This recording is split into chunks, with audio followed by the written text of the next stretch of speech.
I'm going to skip some details in here, because I don't want this to be extremely long. This story starts around the fall of 2017. I was walking back to work from lunch when I passed this girl and noticed she got up and started walking behind me. She took a different route and didn't follow me. A few days later it happened again, but this time she was following me. I assumed she wasn't following me at the time because where my office building is situated, you have to go up a set of stairs and pass a few other buildings, and she didn't follow me to my building. After a while, I started to notice that we took the same train home. A lot of the time, she would be watching me. When we made eye contact, she'd immediately look away.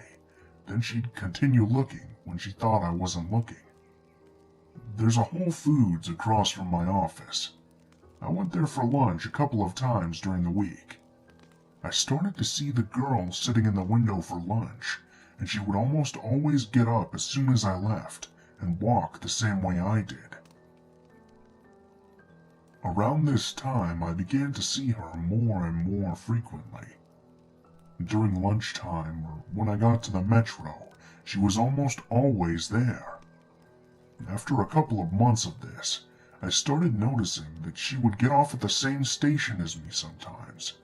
Sometimes she would walk the same way as me. Once I got to my place, I live in a condo with my brother. She would always pass by, but never follow me up to the entrance. During this time, I started to receive phone calls at work from random phone numbers that, at the time, I assumed were all spam. There would always either be silence on the end, or the person would hang up immediately. I started to receive fake Facebook requests from people I already knew, or who were already on my friends list. December of 2017 comes. By this time, I stopped going to Whole Foods as often. If she gets off at the same station as me, I go into a restaurant or shopping for groceries before I go home. Around this time, an old friend I went to high school with contacts me somewhat out of the blue. She said she wanted to follow me on Instagram. We text a couple of times and I accept her follow request. She contacts me again about a month later from a different number, but this time she's texting me really frequently. I'm talking about every day or every other day. I'm not one to be mean or show when I'm annoyed too often, but after months of this, when she asks me if she's texting me too frequently, I don't hesitate to tell her that she could lay off a bit. She stops for a week or so, then the texting starts frequently again. This whole ordeal should have sent red flags up for several reasons. During this time, she would ask me so many random questions, like what would you do when you were trying to get to know someone? She would ask for selfies, which I declined because I don't like taking pictures of myself, and I would tell her that there are plenty of pictures of me on Facebook. She would ask what I'm doing on the weekends and the names of all my friends on occasion, which I wouldn't tell her because I thought it was weird that she'd want to know all my friends' names. I only sent her a couple videos of fun things I'd do, but that's about it. August 2018 rolls around. I'm still seeing the creepy girl everywhere during the week. I get pulled into my boss's office. He says that a few coworkers received fake screenshots from Facebook of me talking badly about them. Now, I never post on Facebook, and I would never talk shit about my coworkers on social media. I don't have a grudge with anyone, nor do I know of anyone who has a problem with me. I'm a pretty easygoing guy. I managed to clear things up with everyone involved and still have my job. Of course, my friend is still texting me fairly frequently, and I tell her what happened a couple of days later when I got home from work. I told her I didn't want to get too much into it, but she kept pushing me for details.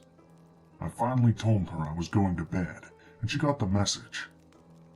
The more I thought about all the times she texted me, the more uneasy I got.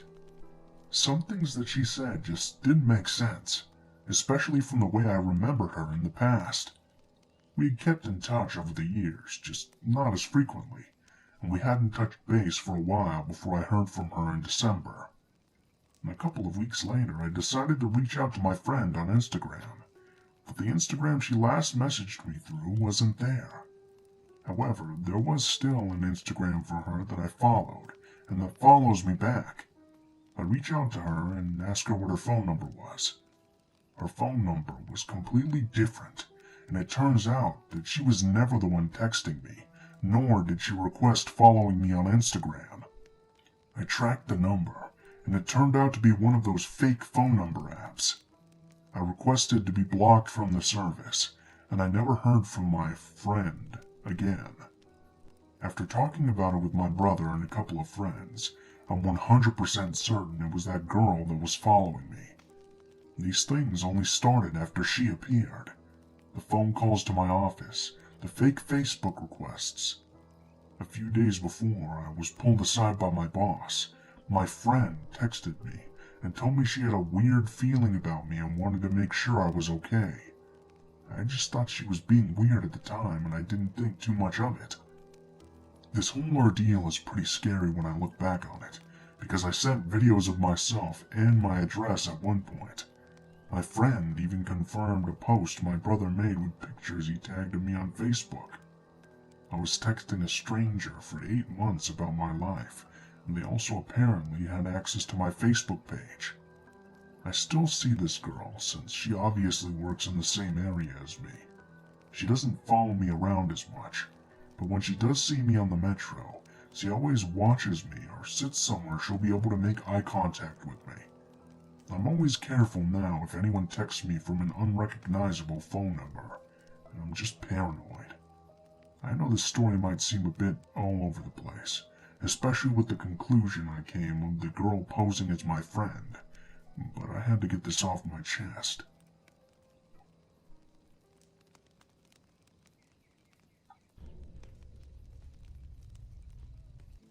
This story takes place some time ago. I was around 13 years old at the time. At the time, I was staying with my mom and my older sister at my late great-grandfather's cabin in the middle of the woods. It was a dark night around mid-August, and we had been spending the summer there. Now, this cabin has always had its distinct personality. My great-grandfather had built it himself after he finished fighting the war during World War II. The interior is made up entirely of dark wood. The furniture still has that old pre-war Nordic and Eastern European feel to it, where my family is from. Karelian-style hand-woven carpets line up the floors, and the walls are decorated with old worn-out framed photographs of unknown but serious-looking relatives of my family from the past.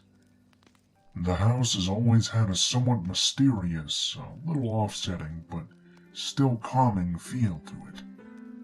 Me and my sister, being curious kids, had just on the previous day looked through some old photo albums belonging to my great-grandparents that we had found in the library, a decision we both regretted. As it turns out, it was customary back in the day to photograph the dead, and as you could guess, the albums dated after the war were filled with photos of dead bodies sitting and laying next to their relatives. We went through the album, and there were tons of them, from grown-up adults to little dead kids to actual babies in tiny coffins. And what made it worse was almost all of the photos were taken unmistakably right in front of the cabin on the yard. We shivered and wondered if the bodies had been buried there too, but decided that in the moment we'd rather never ask about it. I mention this photo album detail because it's relevant for understanding why I was already feeling somewhat creeped out this night. That evening, me and my sister had decided to sit in the candlelit living room and read horror books together, because why not? We were staying in an old cabin after all, and it felt atmospherically appropriate. My mom, being a night owl and an insomniac, had decided to go for a sauna and a shower in the middle of the night. The cabin's wooden sauna is located in the stone basement of the cabin. Another important detail to note is that this cabin is quite in the middle of nowhere, right in the middle of a forest. There are a handful of neighbors who all live at least a kilometer away. The whole community has lived here for generations, and everybody knows everybody, so as a rule we never had a habit of locking the front doors when staying there. The only person that ever locked the front door to the cabin was me, and I always did it accidentally by slamming the door too hard so that it automatically locked. It was midnight. My mom was down in the basement, and me and my sister were reading horror stories in the living room. We were in a mostly light mood, despite both of us feeling a bit creeped out.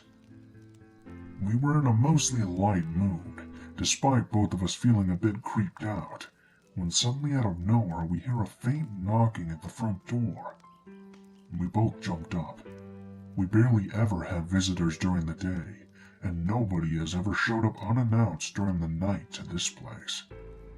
We decided in that moment that we're already probably mistaken and feeling spooked by the stories. It must just be the wind that was making the noise. But no, the faint knocking came again, and then a louder knocking followed. We realized that undeniably there had to be somebody out there, and they wanted to get in.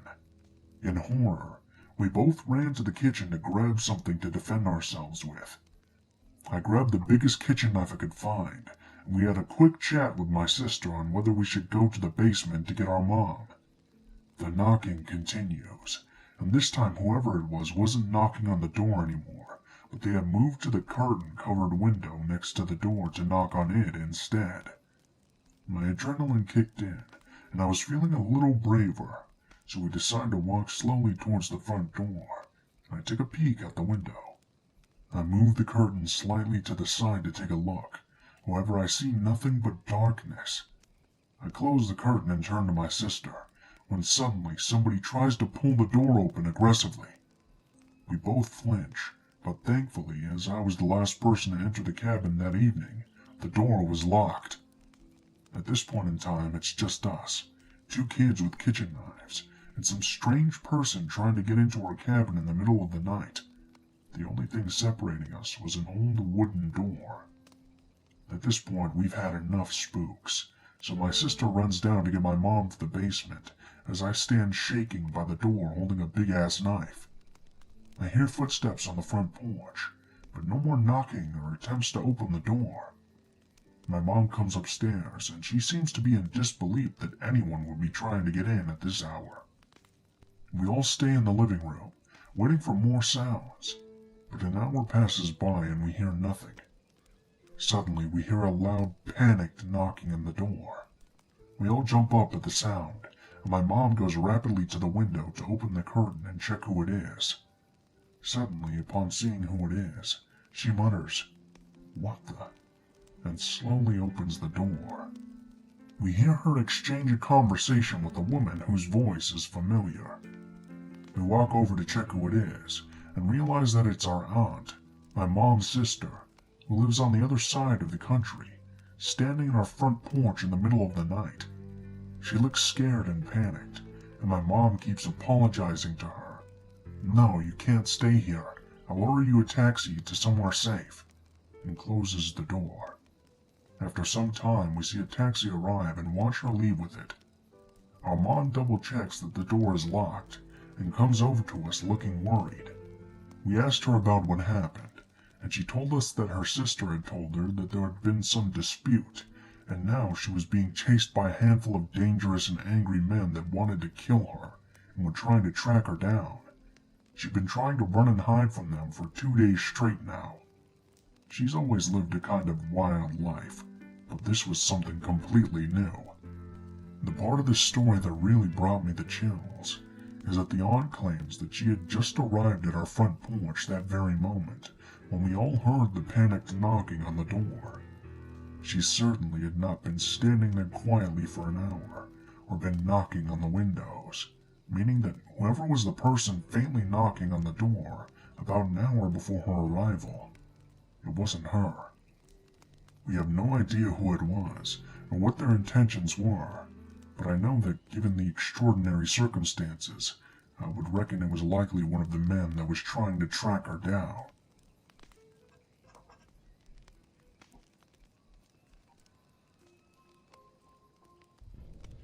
"15 years ago, I had the misfortune of meeting Dave. I was new to riding the bus to school, and when my first day came, I hopped on and took a seat towards the front. I didn't happen to know anyone on the route, and sat by myself with my headphones in, rocking some now classic Good Charlotte. Back then, I didn't get much attention from the opposite sex, but I could feel eyes burning into the back of my head. I turned a couple of times to look behind me, and that's when I saw Dave. He had light eyes, brown curly hair, and quickly looked away every time I caught him staring. This went on for about a week before he finally said something to me. He told me that I had nice hair and that he liked band t-shirts.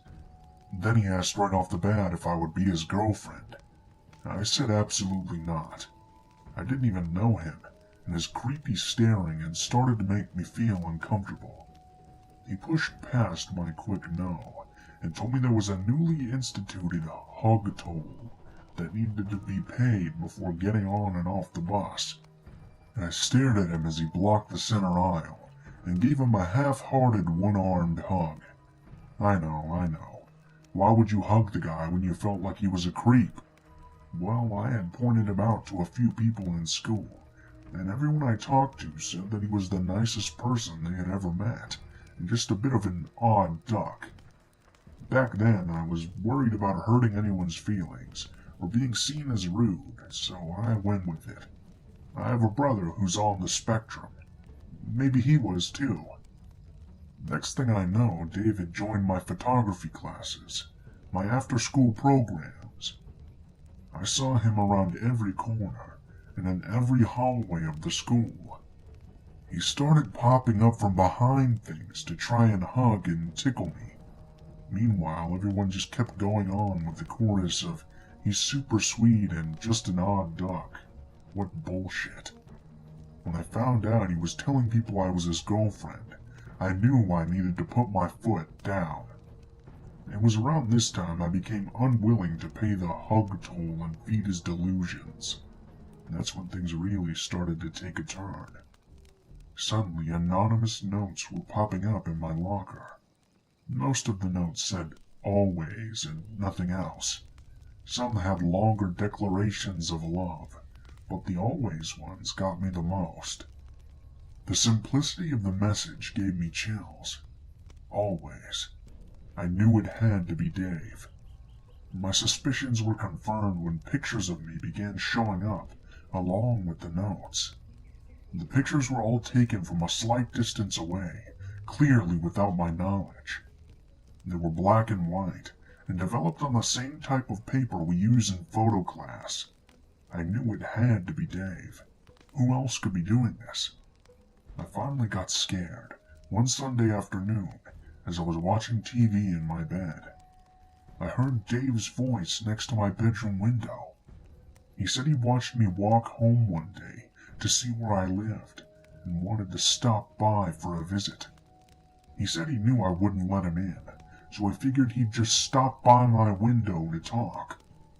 How he knew which window was mine was a thought that chilled me even more. The way this was escalating, I knew I needed to get an adult involved. My mom thought I was just exaggerating.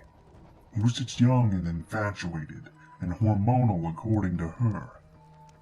She acknowledged the notes and pictures as weird, but nothing other than some serious infatuation. So I went to an instructor at the school I knew I could talk to, and laid it all out on the table. Mr. K had also had David as a student, and noticed some of his quirks and obsessive behavior. He didn't doubt my story for a moment. He spoke to Dave's guidance counselor, and they both sat down with Dave and, I assume, told him he was making me uncomfortable and to stop. This pissed Dave right off. He stormed up to me in the lobby of the school with a glass rose in his hand, and threw it at the wall behind me. It shattered, and he screamed in my face about how I had broken his heart, just like the Rose. A few teachers nearby broke up the situation. A few days later, he dropped out of school, and I went 8 years without ever seeing Dave. 8 years later, I was craving some mac and cheese, as one does occasionally, and hit up a popular spot in town to grab some to go.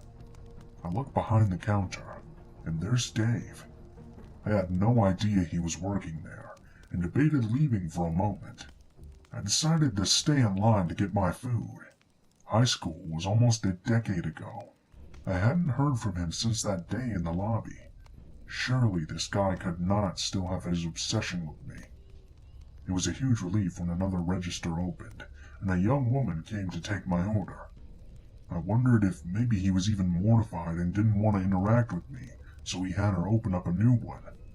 Wrong again. He seemed to take my visit to his work as a sign that I was finally ready to love him. At least that's what I had been told since. I got a friend request from him that night, and immediately deleted it. A few nights later, I'm getting home and walking across the street, when I see that someone is standing on the side of my house, opposite the door in the shadows. I haul ass into the house, lock everything and watch. It's so dark out, but I turn on the lamppost out front and hope to God I was just imagining things. Then I see him. He slinks from the side of the house, trying to stay in the shadows, and runs across the street and towards the house he grew up in. Unfortunately for him, I saw his stupid curly brown hair. I called the police and reported this, but of course there wasn't much they could do. There was no proof. He hadn't approached me or tried to get in. It couldn't be proven that it was him. They did agree to keep someone on lookout in the area, and I saw police patrolling more than usual the following nights. Eventually the police patrol died down, and that's when the late-night knocking began. I could hear it softly on the windows, and occasionally on the back door, but I never dared to answer or get close enough to look. It wasn't every night, only 2 or 3 nights a week. The police never seemed close enough in the area when it happened to catch him. A couple of weeks after the knocking began, I received an envelope wedged into my screen door. It was full of the creepy candid pictures from high school, and another note that said always. I had had enough, and didn't know what to do. I went out to my car to drive everything down to the police. I don't care if I couldn't prove it was him. I just wanted to have some official record of what was happening to me. That's when I saw the word always carved into my back bumper. I lost it, breaking down in heavy sobs as I drove to the police station. Again, all I could do was take a report, but I decided on another course of action. In my rage, I took a picture of the police station sign and of the report being filed. I sent them to Dave over Facebook Messenger, and I told him to leave me the fuck alone. That the police were involved, and he didn't want to ruin his life this way. He simply responded, "You're right," and disappeared.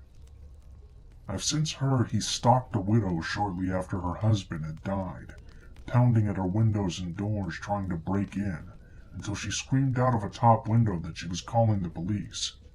I can only begin to imagine how she felt, trying to grieve her husband and deal with Dave's obsessive ways. You may find yourself wondering if the mac and cheese was worth it. The answer is no.